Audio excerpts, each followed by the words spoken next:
So, good morning, good day, everyone. Welcome to this Monday. And I'm happy to be back after having a 2-week vacation, which is not so often that I do something like that with my wife. And did a lot of hiking, and now happy to be here. So,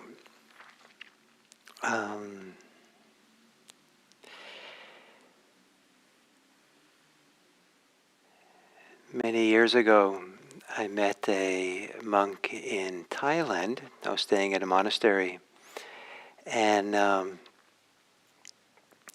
he was somehow known for his great meditative accomplishments, very deep practitioner. And I met him, and there was something very special about looking into his eyes and seeing both this, something like I'd never seen such depth in someone's eyes and such peace. And so I asked him what had he attained in his years of monastic practice. And his answer surprised me, given how the build-up of this is a person of great meditative accomplishments and maybe attainments. And he said he had attained non-contention. And this was said in translation, so I don't know what exactly the Thai word was, but the translator said non-contention. And that really made a big impression on me. And one of the first times that I was being introduced to this insight practice was at that monastery. And so here's the idea of non-contention. And the way that it's been for me very inspiring to practice mindfulness for all the different purposes that mindfulness can fulfill or can address. And one of them is this ability to sit with ourselves and not make anything worse. Simply to sit with a respect, a non-contention, a feeling the tremendous value of non-reactive attention, non-reactive clear seeing, that something very profound begins happening when we can see clearly without being for and against and reacting, not making it worse with our judgments, just seeing clearly the good, the bad, and the ugly. Clear seeing. And just that is enough. But then to learn that clear seeing can lead to freedom. Freedom from the reactivity, freedom from our attachments. That the clear seeing begins uprooting so many different ways that we're attached and clinging and holding on and afraid and resentful, and these slowly, maybe sometimes quickly, to begin to fade, and we find ourselves free of these afflictions that can follow us for a lifetime. And so to see and know that this is the purpose of mindfulness, this is a possibility, this is how mindfulness provides a tremendous sense of meaning. And to take it further and to realize how this non-contentious attention, this freedom from affliction, allows us then to enter into the world in a deep way, in a friendly way, in a way that we don't lead with fear, we don't lead with aversion, we don't lead with desires and wanting things from people, but we lead with love, with care, with kindness, with respect. So I mention these because one way to sit in mindfulness is to really appreciate the value of mindfulness, the importance of it, how meaningful it is, and how purposeful it is. To awaken our inspiration, the kind of faith that is energizing us. Yes, I will do this. Yes, I want to be here. And inspiration, yes, this is important. So that the other things we're inspired to do with the mind, to worry, to be anxious, to review the past, to spin out in fantasy, that they don't have get as much energy from ourselves, fuel from ourselves, because the fuel and the energy of our life is inspired to go into mindfulness. So to assume a meditation posture and to maybe not close the eyes right away unless you already have, but rather to lower your gaze and allow your eyes to be soft. Soft eyes that maybe gently float in the sockets, not fixating on anything, not stuck on anything. Soft eyes. And now perhaps to gently close your eyes, letting the eyes be soft, gentle.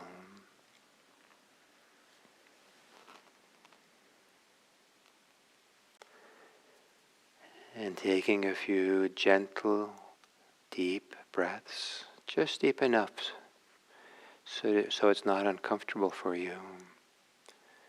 So it's enjoyable for you to breathe in deeply.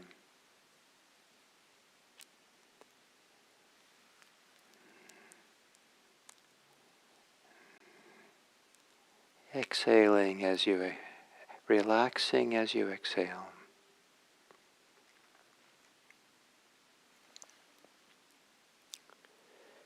And maybe in the way that you soften your eyes as you exhale, softening your body. Maybe softening the edges of where you're tight, frozen, stiff.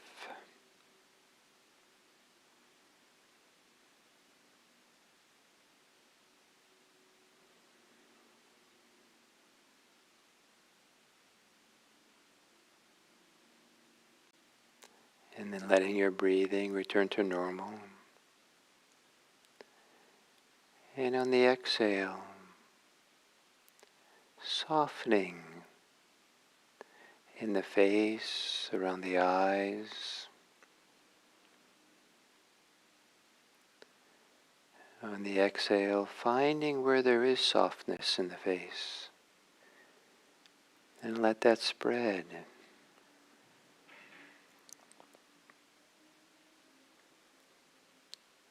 And if there are places that are not soft, it's okay. Let it be held in softness.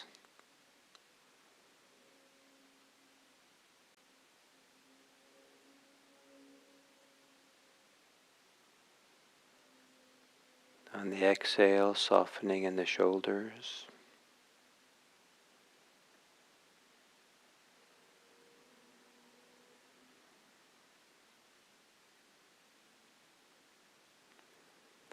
On the exhale, softening in the belly.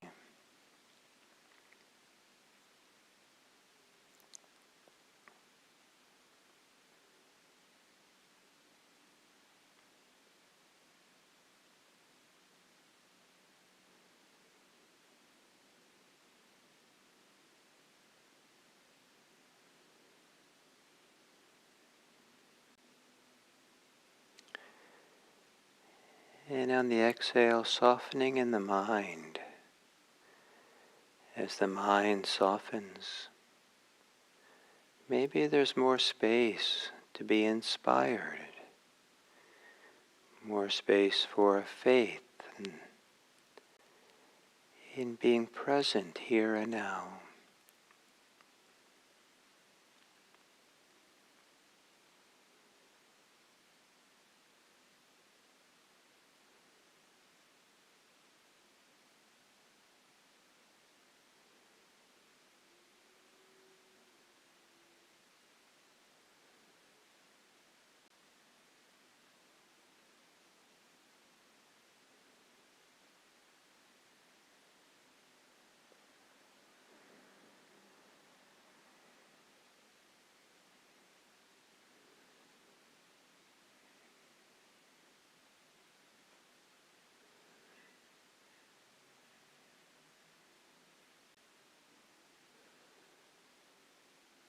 As you exhale, to soften your heart.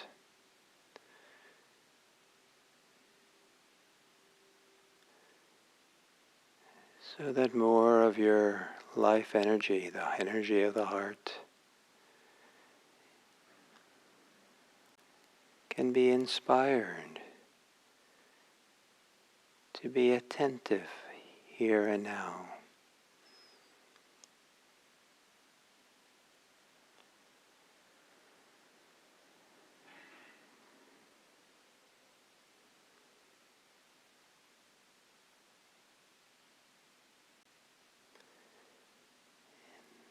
And then settling in to be here and now with your breathing.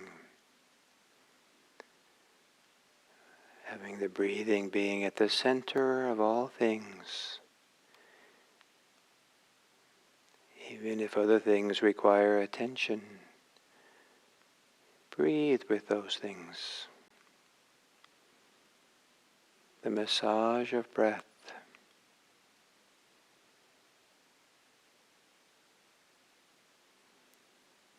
The word inspiration is related to the word respiration.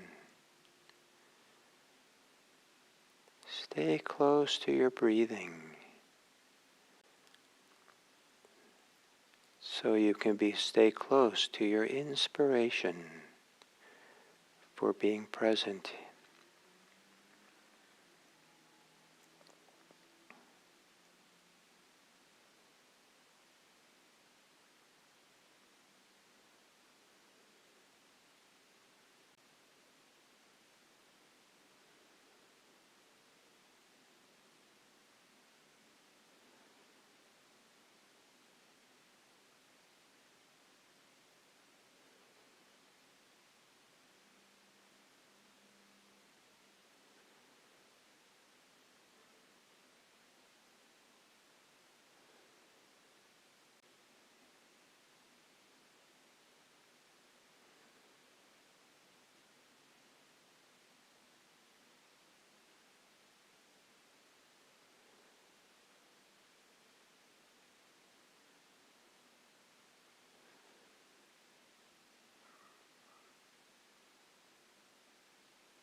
remembering to come back to the present, being reminded by what inspires you to be inspired to be here and now.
And then coming to the end of this sitting, to consider in the ways you understand the value of mindfulness, the value of your practice of mindfulness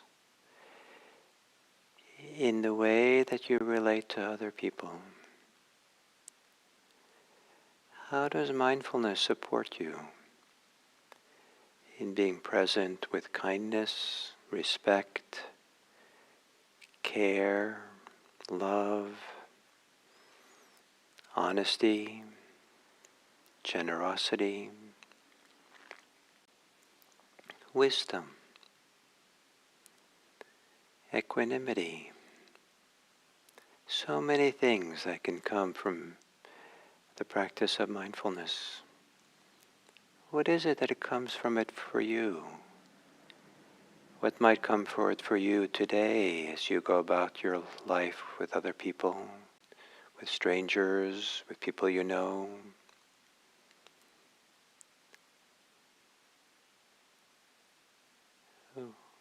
How are you inspired to bring mindfulness into your social life today?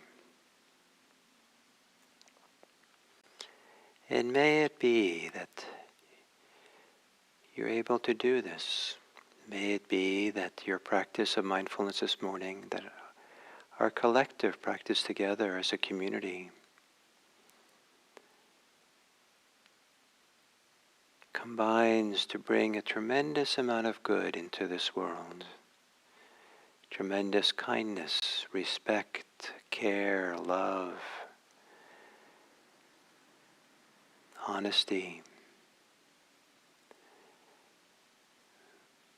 May all beings be happy. May all beings be safe. May all beings be peaceful. May all beings be free. And may it be that our practice supports us to contribute to this possibility. Thank you all very much.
So, hello, excuse me.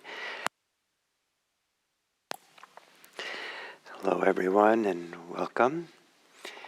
And I have a little, excuse me. I seem to have a little hoarseness, and this morning, it's possible from traveling yesterday, and possible from the allergies the last week or so. It seems that usually goes away after a while in the morning. So this morning, being Monday, I'd like to start a new series of teachings, and I'll do that for the next 2 weeks. So it's a 10-part series, and it's 10 areas of reflection for a Dharma life. And so each of these days we'll be giving one of those 10. And I'm hoping that the words I say will inspire you to think, reflect on these concepts. I'll be offering my own ideas about these concepts as I go along, but I don't want to offer them as being the definitive presentation. This is what these things can be. But rather I want to bring up some things that you then will reflect on your own and come up with ideas for yourself, how it works for you. And these 10 qualities, these 10 reflections are being adapted from my studies of chaplaincy, spiritual care that's done in the world of chaplaincy of hospitals and prisons and all kinds of other places that chaplains work. And chaplains have a particular orientation, especially since they're interfaith chaplains. They're not looking for particular religious ideas, but they're looking for spiritual qualities or characteristics that are central to people's lives that they want to address, because often chaplains are meeting people at times of crisis, personal and family and social crisis. And in times of crisis, something is often broken, something is really challenged for people in their spiritual life, in their personal life. And so these chaplains can have sometimes these 10 different areas that they're paying attention to see where is something broken, where is something need to be healed or worked or understood or reflected on in a deeper way. And I find it very useful to take these 10 qualities from chaplaincy and address them to a Dharma life. And so I'll try to do that for these 2 weeks. And as I said, hoping that you will reflect on them and make them your own or see how it works for you. So these 10 are really 5 areas, that each area has 2 qualities, 2 characteristics. I'll briefly do the 5, the 10 today, and then I'll go through them each one a day. So when we're divided into just 5 categories, they have to do with meaning, with agency, with identity, with community, and with healing. And these 5 I've associated with when these go well, when these are healed or resolved or developed well for people, they correlate to 5 positive emotional states. And maybe you'll think about the correlations and come up with different ones for yourself. But for me, I was thinking that the meaning corresponds with inspiration, agency corresponds to freedom, identity corresponds to confidence, and community corresponds to love, and healing corresponds to wholeness, sense of being whole. So each of these 5 then are divided into 2. So meaning, to the world of meaning is added the idea of purpose, meaning and purpose. To the world, interesting I use that word here, the world of agency is added the idea of autonomy. To the world of identity is added the concept of dignity, value, worth. And to community is added the idea of kinship. And to healing is added the idea of reconciliation. So it begins with meaning. And probably in my personal history with Buddhism, especially with Zen, starting off in Zen Buddhism, I would say that I had a kind of a challenging or difficult relationship to the idea of meaning. I, I probably thought that it was overlaying some concept, something on top of our direct experience, and I was more interested in just showing up and being present for things as they are, not adding some things on top. Nowadays, I think that's still true, that it's invaluable to show up for things as they are, but part of how things as they are is meaning. That meaning isn't an overlay, meaning is its own thing. That meaning has to do with value, what we have see as most valuable, with our values, the values we live and organize our life by, the orientations that we organize ourselves for deciding how we communicate with other people, how we relate to them, relate to ourselves. That all this fits under the category of what do we find is the meaning of our life? Where do we find meaning for what we do? Why do we do what we do? And I find, and in my Zen years, I avoided the word meaning, but instead I used the word intention. And I think that the meaning and intention don't have to be so separate. Where we have meaning, we find intention. Where we have intention, there is something that has meaning or importance for us. And and I found in my studies in myself, for my intentionality, that there were layers and layers of intentions. That I might have a surface intention, and I wouldn't stop there and say, oh, that's the intention. I would keep looking. Was there something underneath that? What fuels that? What fuels that?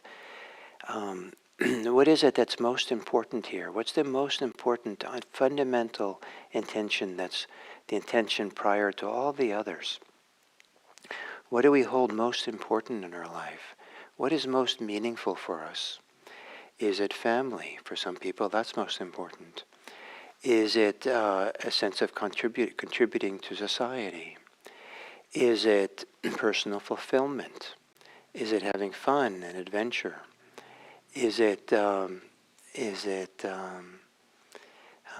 understanding and truth, discovering and learning?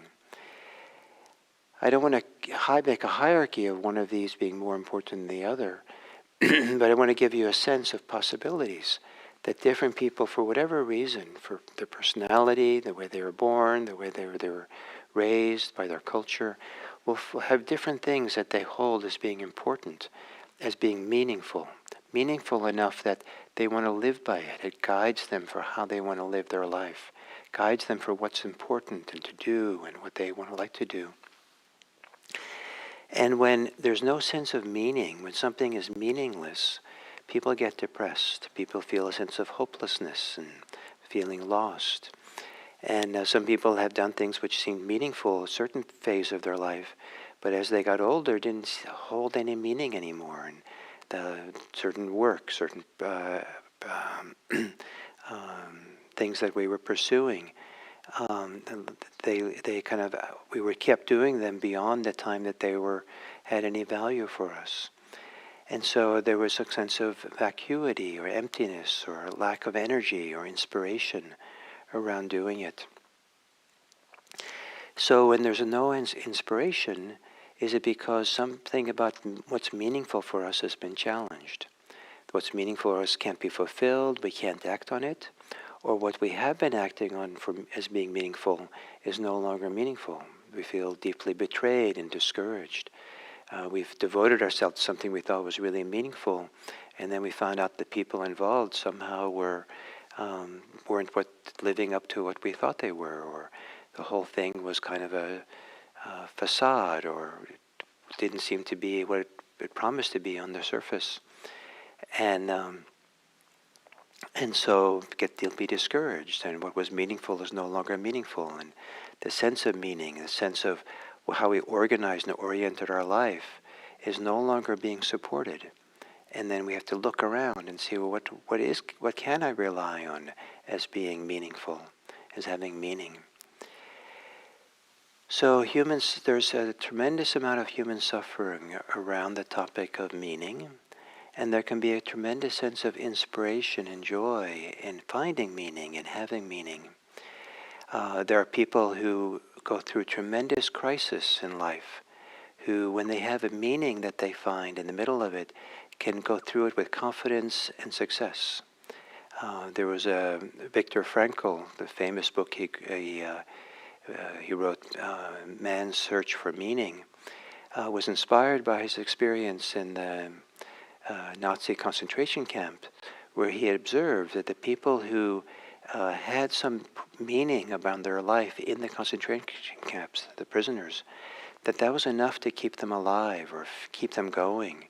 And the ones who had no meaning, whose meaning was destroyed or lost, they're the ones who are most likely were going to die in those circumstances.